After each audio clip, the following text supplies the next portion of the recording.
자, 오늘 사도행전 40번째 시간입니다. 지난 시간에 우리는 성령님의 인도하심 속에 이루어진 이방인 고넬료의 파견대와 이 베드로의 만남을 봤죠. 고넬료가 베드로를 모셔오라는 성령님의 그 말씀에 순종해서 파견대를 보냈고, 그 파견대와 베드로가 만났어요.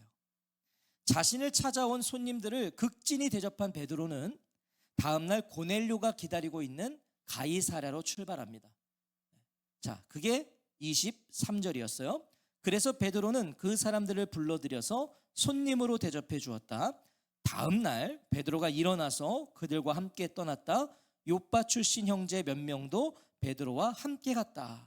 자신이 본 환상과 이 파견대를 통해 전해들은 고넬료의 환상, 자기가 본 환상, 고넬료가 본 환상, 이것을 바탕으로 베드로가 내린 결과가 뭐예요? 순종이었다는 거죠. 가는 거예요. 하나님께 대한 순종이죠. 자, 그런데 이때 요빠 출신 형제 몇 명이 같이 갔다라고 증언하고 있어요. 베드로만 간 게 아니라 요빠 출신의 형제가 함께 동행했다. 자, 보면 요빠 출신 형제 몇 명도 베드로와 함께 갔다. 자, 이 형제, 사도행전에서 형제라고 말하고 있는 것은 이들이 그리스도인이라는 걸 말해주는 거예요. 그리스도인이에요. 베드로와 똑같이 예수님을 믿는 사람들, 형제들이었어요.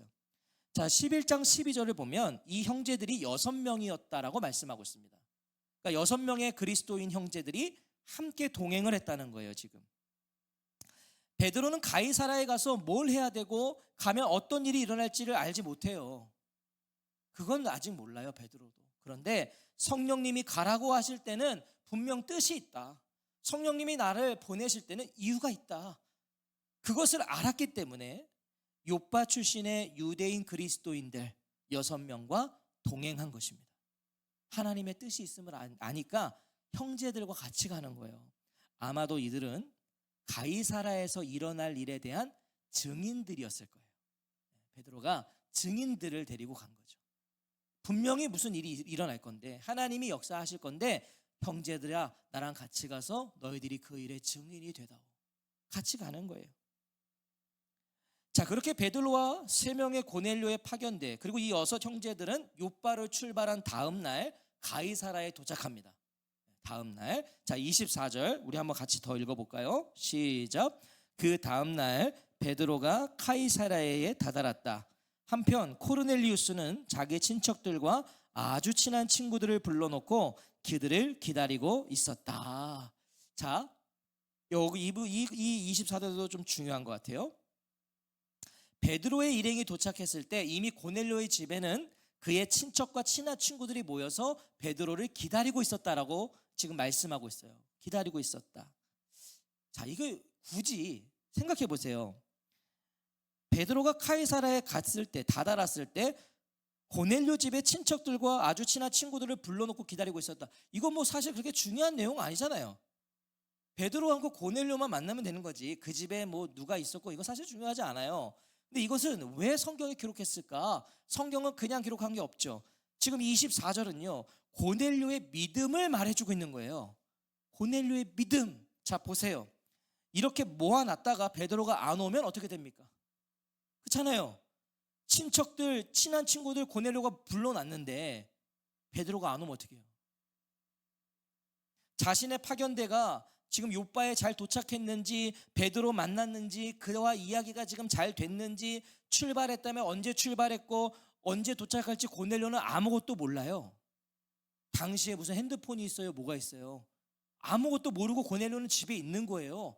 파견대가 잘 갔는지도 확인이 안 돼요. 베드로를 만났는지도 몰라요. 얘기가 잘 돼서 지금 오고 있는 건 또 몰라요. 그런데 그는 친척과 친한 친구들을 자기 집에 불러 모아놨다고요. 베드로가 올 것이라는 믿음과 확신이 그 안에 있었다는 거예요. 왜? 하나님의 천사가 보여준 그 환상 때문에 그는 하나님이 역사하실 것을 확신한 거예요. 그래서 그 믿음을 가지고 다 중요한 사람들을, 소중한 사람들을 불러 모아놓았다는 거죠. 자, 고넬료의 이런 확신과 믿음의 근거가 뭐예요? 5절에 정확히 나오잖아요. 5절에. 자, 우리 5절 같이 한번 읽어볼까요? 시작. 그러므로 이제 사람을 요바로 보내어 시몬이라는 사람을 모셔오세요. 그는 베드로라고도 불립니다. 하나님이 보내신 천사가 분명히 말했잖아요. 베드로를 불러 모셔와라. 여기 이것이 고넬료의 믿음의 근거였던 거예요. 믿음의 확신이었던 거예요. 하나님이 모셔오라 했으니, 하나님이 데려오라고 했으니 하나님은 분명히 그를 오게 하실 거야. 고넬료의 확신과 믿음의 근거는 하나님의 말씀이었다는 거예요. 하나님의 말씀. 자, 그래서 베드로가 올 것을 확신했고 그를 모셔오라고 하셨을 때는 그를 통해 하실 일이 있다는 걸 안 거예요. 하나님이 괜히 만나라고 그러겠어요? 하나님이 그를 통해 하실 일이 있다. 그래서 자기가 아끼는 사람들을 불러 기다리고 있었던 것입니다. 이 고넬료를 통해 순종이 무엇인지를 우리가 다시 한번 깨닫게 되는 거죠. 순종이 뭔가? 순종은요, 내용이 중요한 게 아니에요. 순종은 누가 말했는지가 중요한 거예요. 누가 말했는가. 사실 내용은 내 원함과 다를 수도 있어요. 그런데 주님이 말씀하셨다면 우리는 순종하는 거예요. 누가 말씀하셨냐. 순종은 내용 따라 하는 게 아닙니다. 근데 우리는 자꾸 내용 따라 할 때가 많아요. 내용이 내가 원하고 바라던 것이면 아멘. 근데 뭐 받았는데 난 이거 싫은데 그러면 노멘. 하나님이 말씀하셨다면 하는 거예요. 순종은 내용 따라 하는 게 아닙니다. 누가 말씀하셨냐. 순종은 주어진 명령을 일단 따르기로 결정하는 거예요. 명령을 따르기로 하는 거예요. 고넬료를 보세요. 내용을 알아서 친척과 친구들을 모아놓은 게 아니잖아요. 무슨 일이 있을지 올지 안 올지 몰라요. 그런데 모아놨다고요. 말씀하신 분이 하나님이시니까 고넬료는 일단 따르기로 한 거예요. 하나님이 불러오라 하셨으니까. 그리고 내가 부르러 사람을 보냈으니까 그는 반드시 올 거야. 그 말씀하신 분이 하나님이시니까 일단 따르기로 한 거죠. 자, 도착한 베드로를 보자마자 로마 군대의 백부장 고넬료가요, 무릎을 꿇고 엎드려 절합니다. 베드로가 오니까 무릎을 꿇고 엎드려요. 25절 같이 읽겠습니다. 시작. 베드로가 들어오자 코넬리우스가 맞이했다. 코넬리우스는 무릎을 꿇고 엎드려 절했다. 여기서의 무릎을 꿇고 엎드려 절했다는 건 신적 존재에 대한 인간의 경배를 묘사할 때 쓰는 거예요. 자, 신적 존재를 경배할 때. 자, 그럼 이거 무슨 말입니까? 고넬료가 베드로를 신적 대상으로 여겼다는 거예요. 그러니까 베드로가 오자마자 엎드려 절하는 거예요. 26절을 보시면 베드로는 이런 고넬료를 바로 일으켜 세웁니다. 바로 이렇게 세워요. 그리고 이렇게 말해요. 일어나세요. 나 자신도 한낱 사람입니다. 베드로는 얼른 고넬료의 그 잘못된 시각과 행동을 바로잡아요. 그러니까 베드로가 볼 때도 지금 고넬료의 엎드림이 자신을 신적 존재로 경배하고 있다는 게 느껴졌다는 거예요. 베드로도. 고넬료는요, 왜 이와 같은 행동을 한 것일까요? 왜 베드로를 보자마자 신적 존재에게 하는 것처럼 엎드려 절했냐고요. 아마도 하나님이 베드로를 초청하라고 하셨기 때문일 거예요. 하나님이 베드로 데려오라고 했으니까. 고넬료는 그런 베드로를 단순한 인간이 아니라 천사보다 우월한 존재로 생각했던 거예요. 하나님이 찾아오라고 그랬을 때는 그는 분명 대단한 인물일 거다. 천사보다 더한 사람일 거다. 하지만 아니죠. 베드로는 그걸 분명히 말하고 있어요. 나 자신도 한낱 사람입니다. 자, 그런데 베드로가 엎드려 있는 고넬료를 일으켜서 눈높이를 마주합니다. 베드로가 엎드리지 말라는 거예요. 눈높이를 마주해요. 동등한 위치에 있다는 거죠. 난 당신이 엎드려 절할 그런 위치가 아니다. 그리고 처음 만난 사이인데 하나님이라는 공통점 안에서 다정하게 이야기를 나눕니다. 하나님이라는 공통점 때문에. 지금 고넬료와 베드로는 공통된 게 하나도 없어요. 유대인과 이방인이에요. 그리고 한 사람은 지배층이고 하나는 피지배층이에요. 한 사람은 월등히 높은 지위에 있고 한 사람은 뭐 아무것도 아닌 사람이에요. 그런데 하나님이라는 공통점 때문에 서로 이야기가 될 수 있다는 거예요. 지금 보세요. 27절에 그러고는 코넬리우스와 대화를 나누며 집 안으로 들어갔다. 들어가서 보니 많은 사람이 함께 모여 있다. 여러분, 놀라운 역사입니다.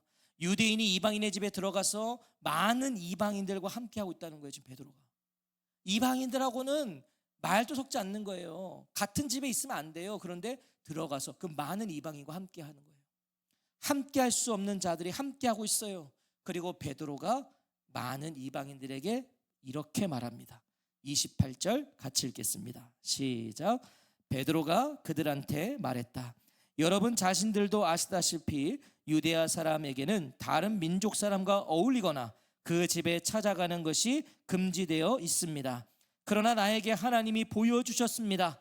내가 누구에게 대든 구별되지 않았다거나 깨끗하지 않다고 말해서는 안 된다는 것을요. 지금 고넬료를 만나기 직전 베드로가 본 환상이 이거였잖아요. 그렇죠? 정한 거 부정한 큰 보자기 안에 있는 동물을 하나님이 짐승을 먹어라. 그걸 이제 깨달은 거예요. 당시 유대인들의 관습에 따르면 유대인이 비유대인과 교제하거나 가까이 하는 것은 금지되어 있었을 뿐만 아니라 위법이었어요. 이방인과 있는 건 위법이에요. 베드로는 자신이 율법을 위반하고 있다는 걸 인정하고 있습니다.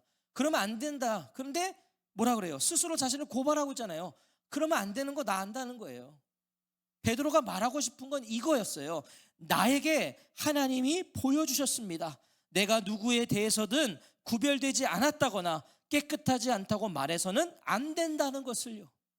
자기는 깨달았다는 거예요. 내가 지금 위법한 행동을 하고 있지만 나는 하나님이 가르쳐 주셨다. 그건 잘못된 것이라고 가르쳐 주셨다. 베드로는 자신이 본 환상, 자신이 들은 말씀을 설명합니다. 그 이방인들에게. 자신이 그럼에도 이곳에 와 있는 것은 순전히 하나님의 뜻에 의한 것임을 드러내는 거예요. 나 하나님의 뜻 때문에 이렇게 왔다. 베드로는 자신이 본 환상이 정결하고 부정한 음식의 차이를 무효화시키는 것, 그리고 그 이상의 의미, 곧 유대인들이 부정하다고 여겼었던 이방인도 더 이상 속되지 않다는 것, 그것을 분명하게 깨달았다는 거예요. 난 이제 깨달았다. 29절에 그랬기 때문에 부름을 받았을 때 반대하지 않고 왔습니다. 가라 하셨을 때 나 그래서 왔습니다. 이렇게 자신이 올 수밖에 없던 이유를 설명한 베드로는요, 그제야 자신을 청한 이유를 물어요. 그제야 9절에 보세요. 이제 하나 물어봅시다. 무슨 일로 여러분이 나를 오라고 불렀습니까? 여러분, 우리는 대부분은 왜 부르는지를 듣고 오죠. 우린 대부분 그렇게 하잖아요. 모든 일을 오라 그러면 왜? 그래서 그 왜가 내가 납득이 되면 오죠. 근데 지금 보세요. 베드로는 일단 와서 내가 왜 왔고 내가 왜 올 수 있었고를 다 설명한 후에 근데 나를 왜 불렀냐는 거예요. 근데 나를 왜 불렀니? 고넬료를 만나는 게 하나님의 뜻인 것은 베드로도 알아요. 하나님이 가라고 그랬으니까. 하지만 왜 만나야 하는지는 정확히 몰라요. 아직. 왜 이 고넬료라는 사람을 내가 만나야 되는가? 자, 이것은 고넬료도 마찬가지입니다. 고넬료도 하나님이 요바에 있는 베드로를 청하라고 하셔서 순종한 것뿐이에요. 청하라고 그랬으니까. 베드로와 고넬료 모두 하나님의 음성을 듣고 순종하여 만났지만 정작 그 이유는 모르는 거예요. 둘 다 지금. 왜 만나게 하셨는지는 몰라요. 다시 한번 순종이 뭔지를 보여주는 거예요. 순종이 뭐예요? 순종은 알고 하는 게 아니라 모르고 하는 것이다. 제가 정말 강조하잖아요. 알고 하는 순종은 없다니까요. 알면 순종이 아니라니까요. 이거 왜 해야 되는지를 가르쳐 주시면 누가 못해요. 너 이렇게 하면 내가 축복 줄게. 너 이거 순종하면 내가 은혜 줄게. 이렇게 말씀하셔도 안 하실 분 어디 있어요? 다 하죠. 근데 그게 아니라니까요. 순종은 모르고 하는 거예요. 하나님의 일하심은 애초에 우리의 수준으로는 알 수 있는 게 아니에요. 우리가 봤을 때 이건 망했다니까요. 근데 하나님은 그게 망한 게 아니에요. 하나님은 내가 볼 땐 망한 것 같은데 하나님은 그걸 통해 역사하시다. 그러니까 우리는 이해가 안 되는 거예요. 하나님 말씀해 줘도. 오히려 말씀해 주시면 우리는 더 못한다고 할 거예요. 말씀해 주시면. 이런 거 아닐까요? 하나님, 그것을 제가 어떻게 합니까? 저는 못합니다. 그게 어떻게 가능하겠습니까? 안 됩니다. 그게 우리일 거라고요. 하나님이 다 얘기해 주시면 다 안 할 거예요. 아니요, 하나님, 그건 제가 망하는 길 같은데요. 다 그게 우리라고요. 우리의 내일, 우리의 미래, 우리가 볼 수도 알 수도 없어요. 1초 후에도 모르는데 우리는요, 알 수가 없어요. 오직 하나님만 보세요. 하나님만 아세요. 그래서 우리는 하나님께 순종하는 거예요. 순종하는 거예요. 우리의 인생의 계획, 내일의 디자인을 내가 한다고 여기지 마세요. 내가 하는 게 아니에요. 하나님은, 제가 말씀드렸죠? 나는 지금 당장 이것만 보고 있는데 하나님은 저 멀리서부터도 다 보고 계시더라고요. 제가 될 거, 안 될 거를 다 알고 계세요. 그래서 안 될 걸 다 아시고 그걸 되게 준비해 두셨더라고요. 그래서 그게 안 됐어요. 나에게는 절망이에요. 근데 아니, 하나님은 나는 절망인데 그걸 안 될 걸 아시고 다 준비해 놓으셨어요. 하나님이 다 준비해 놓으시는 거예요. 내가 계획을 하는 거, 내일의 디자인 내가 한다고 여기시면 안 돼요. 그러다 보면 어느 순간 내가 하나님의 자리에 있게 되는 거예요. 내가 다 하는 거야. 내가. 하나님이 하실 일을 내가 다 하려고 하는 거. 그것이 하나님처럼 되려고 하는 거 아니겠어요? 하나님이 하실 일을 내가 다 하려고 하는 거예요. 그래서 때로는 우리가요, 진짜 뭔가 사방에 막혔을 것 같으면 멈추세요. 그때는 내가 뭘 해도 안 되는, 그때는 멈추셔야 되는 거예요. 하나님이 하셔야 되는 거예요. 그때는 내가 설레발 칠 필요가 없어요. 하나님께 대한 순종으로 알아가는 우리의 인생이 돼야 됩니다. 순종으로 알아가야 돼요. 순종으로. 자, 무슨 일로 자신을 불렀느냐는 베드로에게요, 고넬료가 답합니다.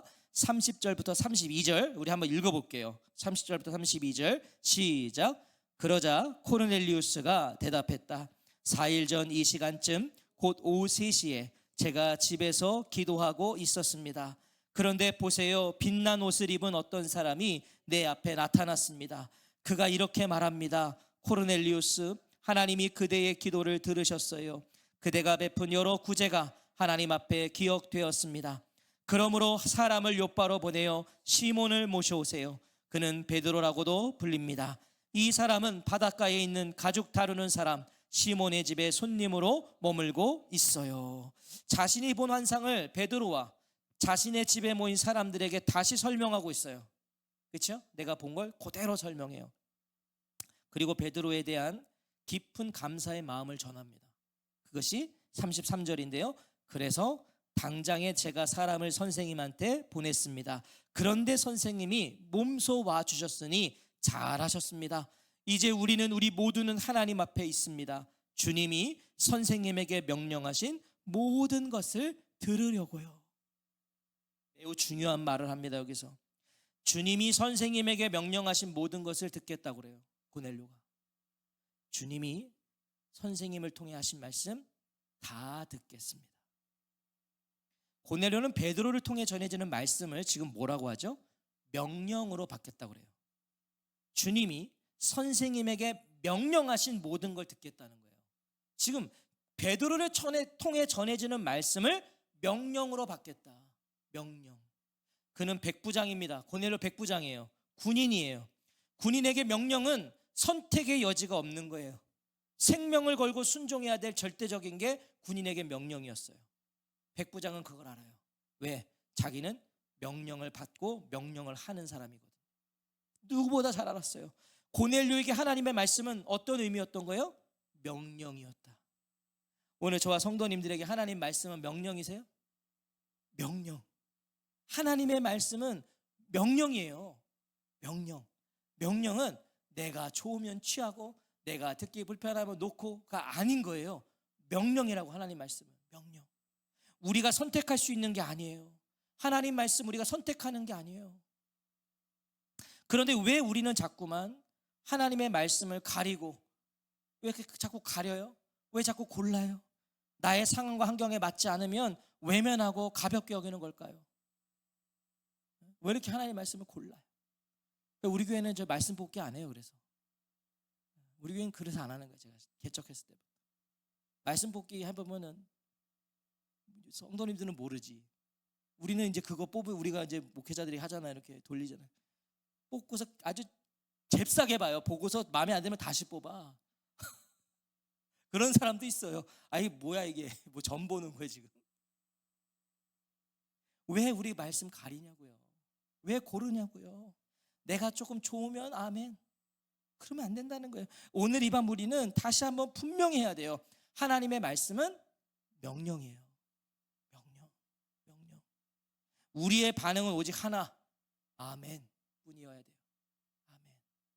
듣기 불편해도 아멘. 내가 지금 그거 순종하고 싶지 않아도, 나는 그거 순종할 여력이 없어도 아멘. 그리고 순종할 때 하나님이 역사하시는 거예요. 자, 그런데 고넬료의 신앙과 믿음은 여기서 그치지 않아요. 이것만으로도 정말 훌륭한 사람인데 이것으로 그치지 않아요. 33절 뭐라고 말하고 있어요? 이제 우리 모두는 하나님 앞에 있습니다. 지금 고넬료 앞에는 베드로뿐이에요. 베드로가 왔어요. 그리고 베드로도 분명히 말했어요. 나 자신도 한낱 사람입니다. 그를 신격화했더니 아니 나 사람이야. 그런데 유대인과 이방인이라는 차이는 있었지만 하나님 앞에서는 본질적으로 동일한 인간이잖아요. 지금 인간이에요. 그런데 고넬료는 자신과 자신의 집에 있는 모두가 누구 앞에 있다고 그래요? 하나님 앞에 있다고 말하고 있어요. 하나님 앞에 있습니다. 고넬료는 여전히 베드로를 신격화하는 것도, 자신을 한낱 사람이라고 말하고 있는 베드로의 그 말을 이해하지 못한 것도 아니에요. 몰라서 지금 이 말을 하고 있는 게 아니에요. 베드로를 신격화하고 있는 것도 아니에요. 나는 한낱 사람에 불과하다는 말을 이해하지 못한 것도 아니에요. 고넬료는 이제 베드로의 입을 통해 전해질 그 하나님의 말씀과 하나님을 동일시하고 있는 거예요. 당신을 통해 하나님의 말씀이 증거될 건데 우리는 그 말씀이 하나님이신 걸 안다는 거예요. 그래서 하나님 앞에 있다는 거예요. 동일시하고 있는 거예요. 고넬료는 하나님이 저 멀리 저 높은 곳 어딘가에 계시는 분이 아니라 말씀 속에 거하심을 믿었다는 거예요. 말씀 속에 거하신다. 그래서 베드로가 전할 하나님의 말씀, 바로 하나님 앞에 자신이 있다고 고백하는 겁니다. 하나님 앞에 있습니다. 요한복음 1장 1절에 처음에 말씀이 계셨다. 그 말씀은 하나님과 함께 계셨다. 하나님이셨다. 그 말씀이 하나님이시란 거예요. 말씀이. 이 말씀에 아멘이시라면 기억하셔야 돼요. 하나님의 말씀이 곧 하나님이시라는 것은 하나님의 말씀을 통해서만 하나님을 뵐 수 있고 만날 수 있다는 뜻인 거예요. 말씀이 곧 하나님이시다를 내가 아멘 한다면 우리는 말씀을 통해서 하나님을 뵙는 거예요. 말씀을 통해 하나님을 만날 수 있다는 거예요. 오늘 목사의 설교에 이런 마음과 자세와 태도로 고백으로 지금 대하고 계시냐고요. 목사의 설교가 진짜 하나님의 말씀이다. 나에게 주시는 말씀이다. 이런 고백으로 이런 마음으로 계시냐고요. 목사는 사람이에요. 저는 사람이에요. 아주 흠 많은 사람이에요. 연약하게 짝이 없는 사람이에요. 하지만 목사의 입을 통해 선포되는 말씀은 하나님의 말씀인 거예요. 제가 이 성경 안에서 말씀을 전하고 있다면 그건 하나님의 말씀인 거예요. 목사를 보지 마세요. 목사를 듣지 마세요. 하나님을 보시고 하나님을 들으셔야 돼요. 하나님. 목사는 부족할 수 있지만 하나님의 말씀은 부족할 수가 없습니다. 말씀은 부족하지 않아요. 목사가 다른 소리 안 하고 다른 말 안 하고 성경 말씀 전하고 있다면, 성경대로 설교하고 있다면 하나님의 말씀을 전하고 있다는 걸 놓치시면 안 되는 거예요. 그래서 하나님 앞에 있습니다. 그런 마음으로 말씀을 대하는 사람들, 성경을 읽을 때도 하나님, 제가 지금 하나님 앞에 있습니다 라는 그 고백을 가지고 성경을 읽는 사람들, 다를 수밖에 없겠죠. 사랑하는 성도 여러분, 오늘 고넬료의 이 마지막 고백을 기억하셔야 돼요. 이제 우리 모두는 하나님 앞에 있습니다. 주님이 선생님에게 명령하신 모든 것을 들으려고요. 하나님 이런 성도에게 말씀을 쏟아놓지 않으시겠습니까? 이런 마음으로 예배의 자리에 앉아있는 성도에게 하나님의 말씀을 쏟아내지 않으시겠냐고요. 이것이 말씀을 들을 때마다 드려지는 저와 성도님들의 간구와 고백이 되기를 축복합니다. 하나님 앞에 있습니다. 하나님 앞에 있습니다. 말씀 앞에서뿐만 아니라 삶의 모든 영역에서 올려져야 될 우리의 고백인 거예요. 우리의 고백. 이것이 성도와 하나님을 모르는 자의 가장 큰 차이예요. 하나님과 하나님을 아는 자와 하나님 모르는 자의 가장 큰 차이는 내가 누구 앞에 있느냐는 거죠. 하나님 앞에 있습니다. 다른 거예요. CCTV, 속도 위반, 단속 카메라 그 이상의 시선에 그 시선 앞에 우리가 있다는 거예요. 우리는 하나님 앞에 있어요. 감출 수 있는 게 아무것도 없어요. CCTV는 피할 수 있고 감시 카메라 피할 수 있고 단속 카메라 피할 수 있어요. 그러나 하나님은 피할 수가 없다. 하나님 앞에 있습니다. 눈앞에 보이는 사람, 눈앞에 보이는 그 무엇이 아니라 하나님을 볼 줄 알고 하나님을 볼 수 있는 저와 성도님들이 되시기를 주님의 이름으로 축원합니다. 아멘.